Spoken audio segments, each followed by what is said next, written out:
Late last year, I got my first taste of the Jones bike philosophy when they sent me their LWB to review. I ended up loving that bike so much that I bought it. But of course it left me wondering, if the LWB is so good, then am I missing out on something in the SWB too? This summer, Jones sent me the latest version of their SWB, which I've been putting to the test on a bunch of different road and trail surfaces and difficulties. I've tried it with 2.8-inch smooth tires, 29er XC tires, some nice and big plus tires, and even as a pseudo mullet bike. After all these different setups and situations, I think it's time to let you know what I think of this bike, so let's get into it.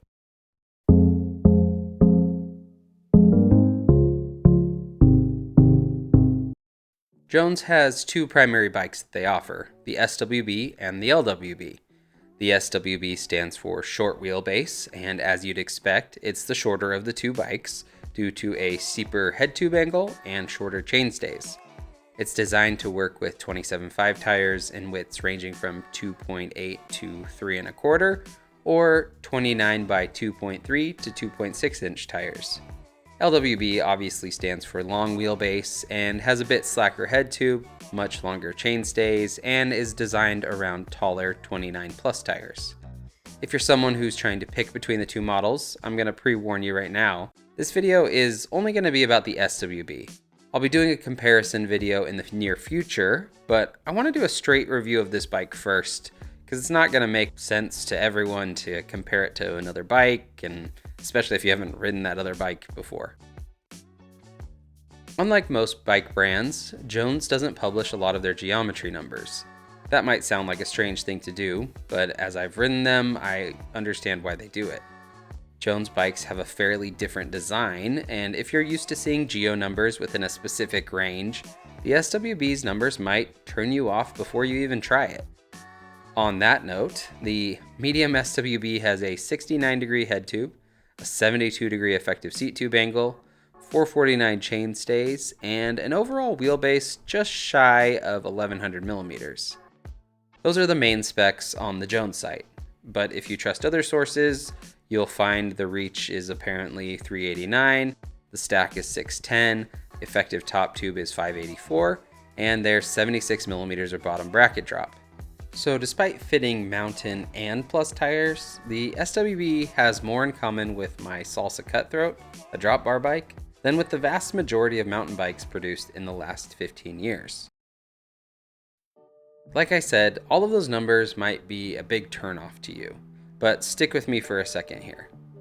The intention of the combination of short top tube and swept-back loop bars is to give you a comfortable upright riding position.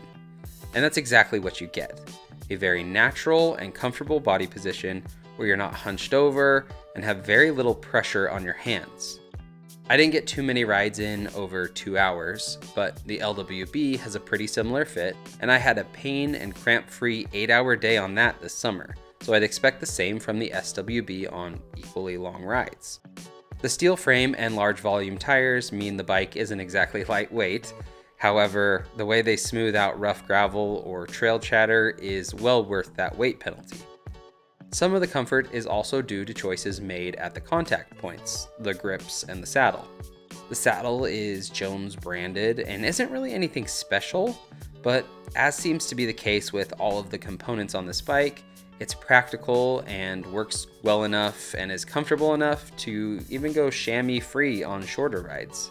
It also feels really good with some padded shorts or bibs, and I didn't experience any numbness on longer rides from 1 to many hours long. Which saddle is comfortable is highly dependent on the person, with some companies even offering products that are custom made to your sit bones. So you might disagree, but this one worked well for me. On the grip side, the Creighton grips are some of my absolute favorite that I've ever used. They're nice and long to give you a lot of real estate to move around. They don't get super slippery when wet or if you're really sweaty like I get sometimes. And they're just super comfortable overall without being big and bulky. The best thing about all of this is that there's no adjustment period where you deal with aches or pains or strain while your body adapts. The bike is just comfortable from day one, ride one. One thing that immediately stood out about this bike is how zippy and maneuverable it feels. It was especially noticeable on tight switchbacks and slower speed rocky sections, as I could easily pick my way through and navigate tight turns. There are some switchbacks I ride regularly that usually require a pretty precise line choice to make it when I'm climbing. I found these to be no problem on the SWB, as the front end was easy to maneuver and the rear just kind of followed right along. The handling kind of reminds me of a cross-country bike, but with the added capability of plus tires. This also translated really well to the rides I did on dirt and paved roads, as it was still fun to ride and there was no noticeable wheel flop from side to side. The bike felt nice and stable when cruising along on gravel and had a quickness to the front end that reminded me of my bikes that I used from my road riding days. There's a downside to this feeling though, because although I enjoyed the SWB in most situations, it did feel a little nervous when the single track turned fast, steep, and rocky. A lot of this is due to the trail measurement of the bike, a measurement of the distance from the tire contact patch to where the steering axis intersects the ground. In general, mountain bikes have a higher trail number for a more stable feel, while road and gravel bikes have lower trail numbers for more responsive and predictable steering. Bike Insights has a great page on this if you want to understand it further, because it can get complicated and nuanced. But they've also published a chart using the data they've collected to give general trail ranges based on the type of bike. The SWB has a trail measurement between 82 and 87, depending on which wheel and tire setup you're running. That's a range that falls very squarely within the rigid mountain bikes, but not really in the hardtail or mixed terrain categories. So while it is going to feel more stable and controlled on technical trails than a gravel bike or something like that, it's still a lot lighter and almost nervous feeling when compared to a modern trail bike. Whether or not you like that fact is going to depend on what and how you ride, but as for me, I think it just means this bike is more suited for smoother, flowier trails and double track exploring. If you've been riding a bike with suspension, modern geometry, and narrower tires, you've probably adapted riding technique to match. So while the comfort factor of the SWB might be there right away, the capability can take some getting used to as you adjust your riding style. A rigid bike requires you to pay a little more attention to the trail and keep your arms and legs ready to bend and move as things get rocky or bumpy. The tall stack and short reach help here, as you're much closer to that position to begin with, and you're not trying to hold your body up while also keeping things loose and flexible for bumps. It's also really easy to go from a seated to a standing position without much effort, and that's something that can save you if things get unexpectedly rowdy in a hurry. And despite what I said about the handling earlier, I still felt confident enough on this bike to hit some nasty rock gardens and other spicy features. Now, when I talk about capability, I usually end up focusing on how capable the bike is on trails. But in this case, I have to mention dirt and paved roads because that's somewhere where I was really surprised. Jeff often mentions that his bikes are great and efficient and comfortable for everything, not just mountain bike trails. And I sort of already agreed with that after trying out the LWB, but there's a reason I still own something like my Salsa Cutthroat.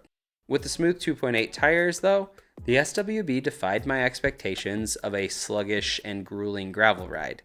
It's not as quick as said Cutthroat, but I was caught off guard by how nimble and light on its feet the bike was when riding into town or running errands or hitting some dirt back roads. So while there's no technical riding to speak of here, I still found myself thinking I could totally see someone using this as their gravel bike. As I mentioned earlier, I rode the SWB with several different wheel and tire combinations. While the core of the bike stayed the same, each setup had a noticeable effect on how the bike climbed, descended, and handled in general. Starting with the 27.5 by 2.8 inch smooth Beadster tires, this setup was the quickest steering and pedaling of the bunch from the smaller wheel diameter and fast rolling tread pattern. I've already talked about this combination a bit, so I'll say this would be my go-to if I wanted more of an all-terrain bike, as it works well on pavement, dirt roads, and even some chunky double track. Sticking with the 27.5 wheels, I threw on some 3.25 inch wide Duro Cruxes, which were also from Jones, and I gave those a whirl. Aside from having a slower rolling, more aggressive tread pattern, this setup was a bit taller than the first, which resulted in a slight increase in that ever important trail that I discussed. So although the steering felt a little more stable from the changes, it was still plenty quick and never felt sluggish. This was probably my favorite setup I tried out. The Plus tires floated over soft sections, gripped like Velcro on rocks and in corners, and the handling wasn't so fast to feel twitchy or nervous. I felt like it shifted the bike's sweet spot from gravel roads and green trails to rocky blue trails and the occasional black diamond. Next up is one that Jeff specifically asked me if I'd try. 29 by 2.6 inch Bontrager XR2s on his own I-45 rims. Right now, the SW Complete is only available with a 27.5 wheel set, but the bike is actually designed to work really well with 29ers, and he may even offer them as an option in the future. This combination gave the bike a super playful, rigid mountain bike vibe that was incredibly fun on twisty, flowing single track and more cross-country oriented riding. I didn't feel quite as confident in rock gardens or on loose stuff as I did on those Cruxes, but it still felt more mountain bikey than those smooth speedsters did, thanks to the tread and again the slightly slower steering. I did make a small mistake and take the bike to a local trail system that has some very rocky sections on the 29er setup. As much as I love rigid bikes, I would have loved to have taken the bike in a Plus setup here, as I was having a hard time with how bumpy things got. The final setup I tried was sort of a mullet setup with a 29 by 2.6 on the rear and a 29 by 3.25 Crux up front. Despite having the same wheel size, the wider tire came in almost a full inch or 20-ish millimeters taller than the rear, which had the effect of slackening out the bike. By how much? I can't really tell you, because although the general rule with over forking, or putting a longer fork on the front, is half a degree for every 10 millimeters of extra travel, I'm not entirely sure that perfectly translates to the tires themselves. All I know is the SWB became a super confident descender, even when that descent included lightly traveled trail, torn up by cows, and littered with large rocks. Before this point, I had struggled to feel completely confident in more difficult mountain bike scenarios on the bike. In this configuration, I was feeling much more at home. The vast majority of people who buy this are going to use it in one or maybe two of these combinations, but I hope this breakout is helpful in choosing which one is best for you and your riding. Having ridden one of Jeff's bikes, I think I had some preconceived notions about what the SWB would be like to ride. In general, most of those thoughts were confirmed. It's a super comfortable, highly capable bike that can sort of change its personality a bit depending on how you set it up. Compared to the LWB, and again, I will have a more in-depth comparison coming soon between these two models, the SWB feels like more of an all-rounder with more bias towards tamer roads and trails. With the smooth 2.8 tires, it's a gravel bike, or ATB, ready for long days on pavement, gravel, and back roads. As a 29er, it rides light on its feet and could be used to crush some serious miles of buff single track. And finally, as a Plus bike, it morphs yet again to tackle blue and even some black trails with rocks, sand, and other obstacles along the way.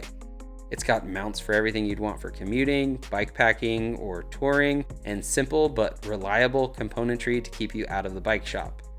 So if you're someone who wants a classic riding bike that you could use for everything from exploring the road less traveled to cruising your local single track, the SWB might just be the bike for you. I want to give a huge thanks to Jones for sending this bike out for me to review. I had a great time riding it and appreciate them including the second wheel set and tires to make it more of a complete overview. If you want to know more about this bike or any other products they have, I put a link to their website down in the description. And if there's a question that can't be answered there, give them a call and guess what? You can probably talk to the man himself about it. If you enjoyed this, leave a like, a comment, or a super thanks, and be sure to subscribe and buy some stickers. Thanks for watching, and I'll see you next time.